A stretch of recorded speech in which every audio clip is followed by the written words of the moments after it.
Hello বন্ধুরা, কেমন আছেন সবাই? আমি আত্রেই, গিগি গোগোর মা। অনেক দিন পর ফিরলাম একটা শর্ট ভিডিও নিয়ে। এই ভিডিওটা যেটা আমি পোস্ট করেছি আজকে, সেটা হচ্ছে আমার ছোট গিগি গোগো তখন খুবই ছোট, আরও ছোট তখন, প্রায় ওদের 7 মাস মতো বয়স। তো এটা কোনো এক দুপুরবেলা ওরা ঘুমাচ্ছিল না, কি করছে, বারবার ঘুম পাড়াচ্ছি, ঘুমাচ্ছে না। দুটোকে একসাথে মানে দুজনকে নিয়ে একসাথে তো ঘুম পাড়ানো সম্ভব না। একজনকে আগে ঘুম পাড়াতাম, সে ঘুমিয়ে পড়লে তারপর আরেকজনকে ঘুম পাড়াতাম। সেই দিনটা হঠাৎ কেন জানি না, দুজনের কেউই ঘুমাচ্ছিল না। কি করব, কিছু তো একটা করতে হয়, আর সাথে থাকে মোবাইল। একটু ভিডিও করে নিই সব দুষ্টুমিগুলোর, আনন্দগুলোর, মুহূর্তগুলোর সাথে।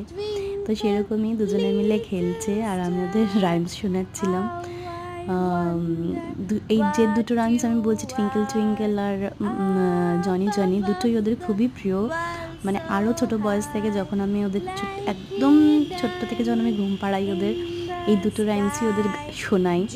আর এখন তো ওরা প্রায় 2 বছর বয়স হয়ে গেছে।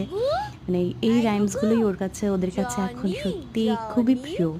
এখন বুঝতে পারি যে ছোটোবেলায় এত শুনেছে ওরা, ছোটো থেকে এত শুনছে ওরা, এটা যে খুবই পছন্দ করে। তো দেখুন এই ভিডিওতে আমার ছোট্ট গিগলু, তেমন অহর্ষি, কিছু বললেই ফ্যাক ফ্যাক করে হেসে দিচ্ছে। আর চুটকুটা মানে আহান, মানে আমার গোগ্গো, এত দুষ্টু কি বলবো।